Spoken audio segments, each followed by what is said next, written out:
Physical exercise is essential to improve your overall cardiovascular health, and it's never too late to start. Just take a listen to Norwalk Hospital's cardiac rehabilitation manager, who will be here to discuss exercise in your heart on this week's Health Talk. We're coming up next.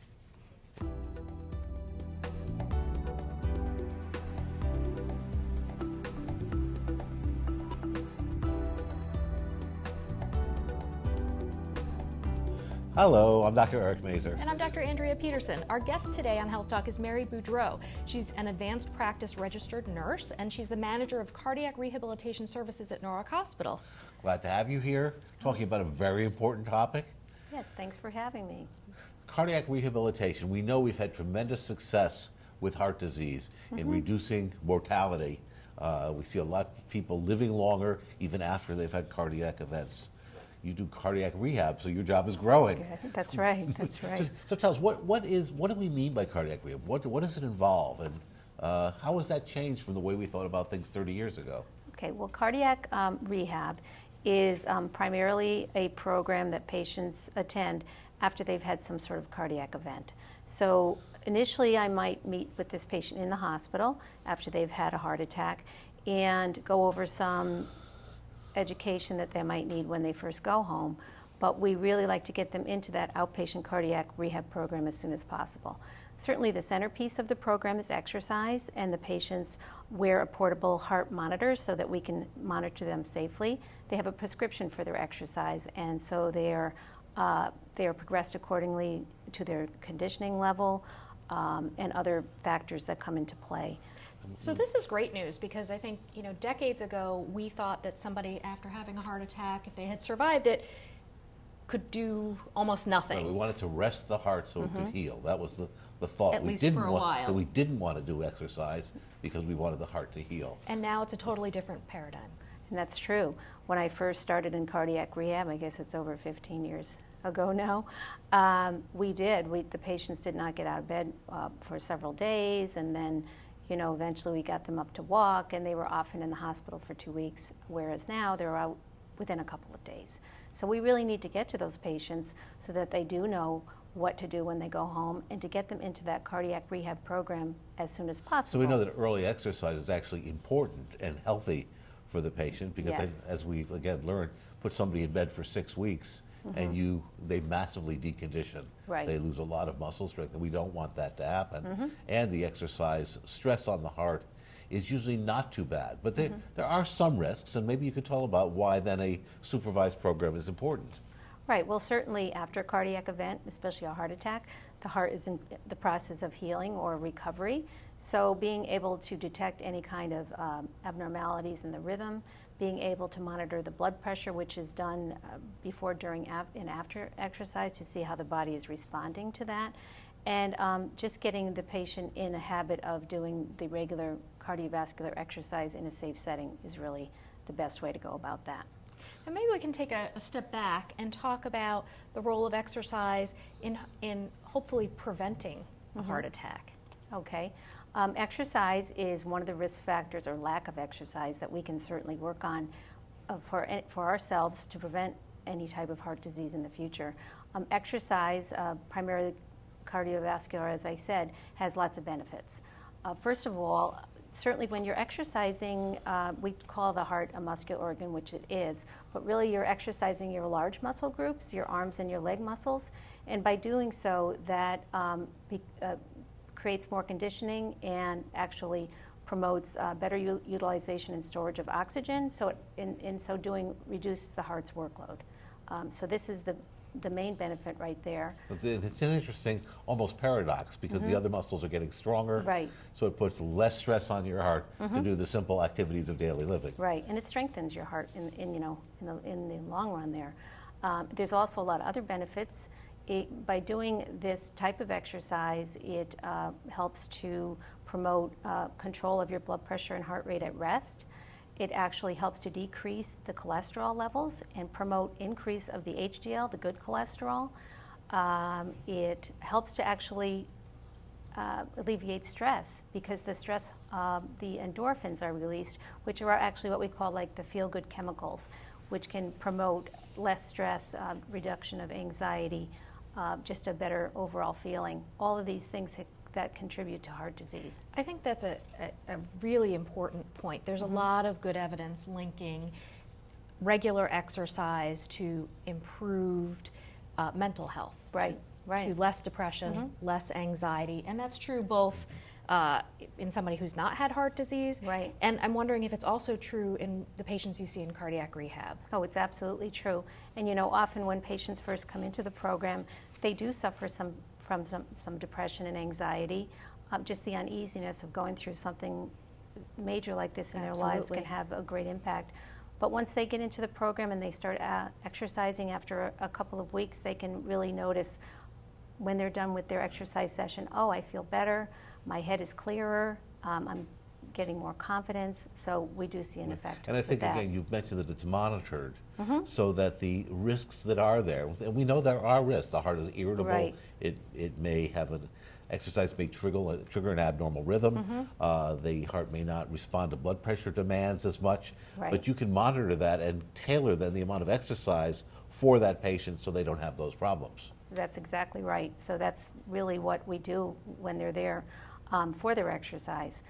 Cardiac rehab also looks at not just exercise, but modifying the risk factors for heart disease as well. So it's kind of a exercise risk factor modification team approach is what we have for helping the patients recover from their cardiac event. What's the hardest thing that patients face in your experience? What do you think is we talk about eating better, exercise, stop smoking, right. get your blood pressure control, but do you have any personal stories of patients and things that happen to them that really change their lives? Well, I think every patient's an individual, so it's a little hard to say, but I think in the way society is today, one of the biggest concerns that my patients have is, how am I going to fit this in? How can I find time in my daily life to fit exercise into my schedule? Everybody's worked so hard and is expected to be on at all times. So we help them and coach them to make this part of their routine, and they actually come for 3 months, 36 sessions for their cardiac rehab. So it does become a part of their lifestyle. It's a lifestyle modification. So I would think that would be one of the most learning how to take care of you first. Right. Right. The other thing too that I didn't mention earlier is that if somebody needs to lose weight loss is not an easy accomplishment. So they need encouragement with that. We have a dietitian on our staff who gives a class on healthy eating, as well as working with the patients on a one-to-one session if they require that. So, and one of the things we didn't mention before in terms of what exercise can do, we mentioned blood pressure, you've mentioned weight, but it can really help with diabetes control as well. That's right. And that can help prevent a first heart attack or prevent further heart attacks if you've had a heart attack. And let's say the word very explicitly, diabetes is a major risk factor. Yes, it is. For vascular heart disease. Right. Major risk factor. So if you have diabetes and can lose weight and exercise your way out of it, exactly. you should do that. If you can't, through those, you should control it as carefully as you can and control those other risk factors very carefully, because it is just such a dominant problem. And with this explosion of obesity, we're seeing also an explosion of diabetes. Right. Yeah, it's become very prevalent in the United States, diabetes and obesity and how that's all closely linked. And as you said, heart disease and diabetes, I like to say that they're married because they really go along with each other.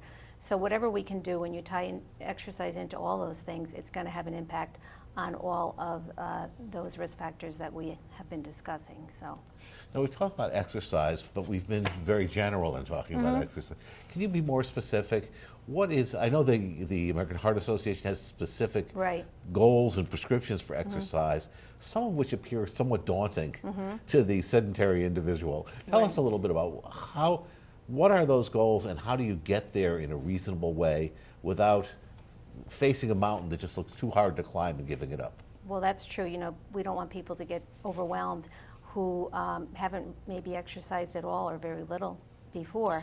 But the American Heart Association recommends 150 minutes of exercise over a week's time of moderate exercise. And that's about 20 to 30 minutes per day, right. So, you have those people out there that are going to go to the gym and exercise vigorously.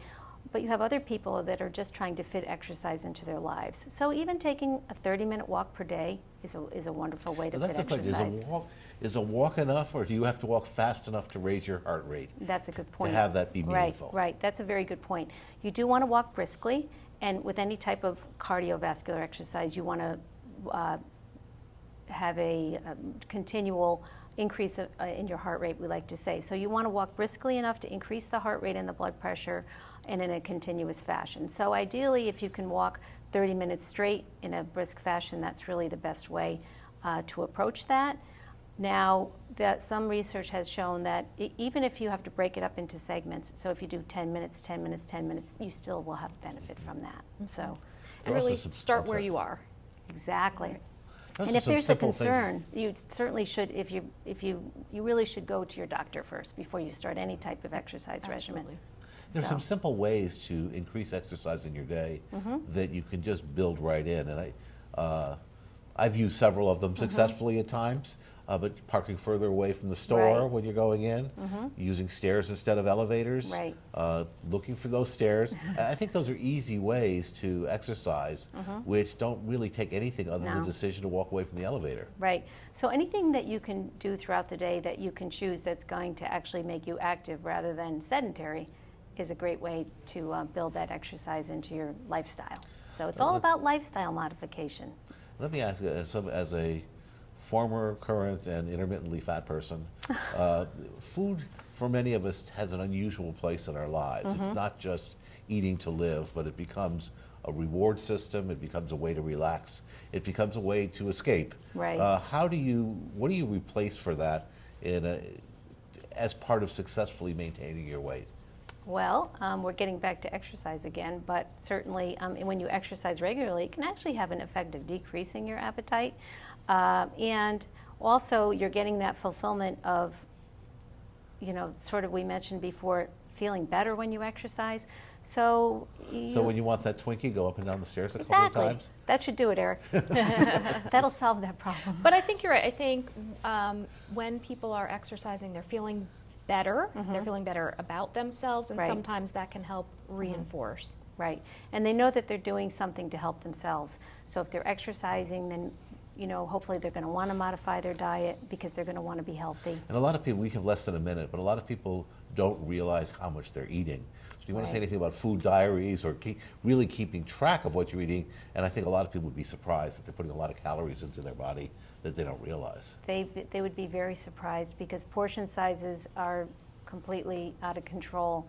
You go to a restaurant, just in general, people have a different idea as to what a portion size should be.